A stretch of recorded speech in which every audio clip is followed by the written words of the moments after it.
10th class में था। उसका पढ़ाई लिखाई में मन नहीं लगता था और लोगों को भी उससे कुछ उम्मीद नहीं थी, तो उसने एग्जाम ना देने का सोचा। पर फिर उसकी माँ ने उससे कहा कि कम से कम एग्जाम तो दो।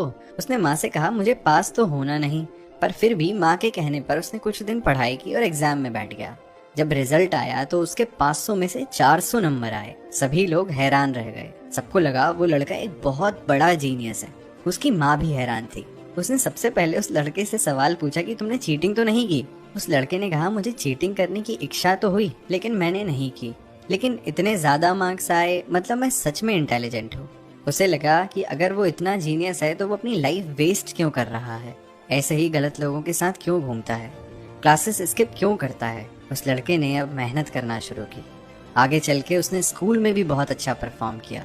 बाद में किसी अच्छे कॉलेज में गया और फिर मैगजीन इंडस्ट्री में बहुत बड़ा आदमी बन गया। अब 12 साल बाद उसके पास एक चिट्ठी आई। उसमें लिखा था कि 12 साल पहले आपने जो एग्जाम दिया था उसमें 8 लोगों को गलत रिजल्ट भेज दिया था।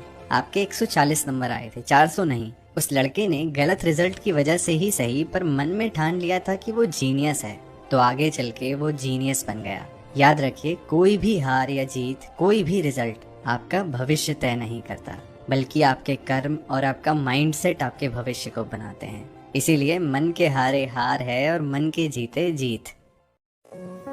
एक ऐसा वक्त आता है जब हम जिंदगी में बहुत अकेले पड़ जाते हैं।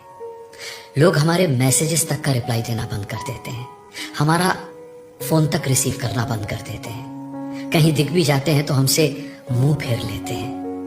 वो इतना बुरा वक्त होता है ना कि लोगों की बात तो छोड़िए, खुद हमारा अपना साया भी हमारा साथ छोड़ देता है। हम होते तो हैं लेकिन लोगों को दिखना ही बंद हो जाते हैं। हम बोलते तो हैं लेकिन लोगों को सुनाई ही नहीं देते। ये सब सहते सहते हम पूरी तरह से टूट जाते हैं, हिम्मत हार जाते हैं।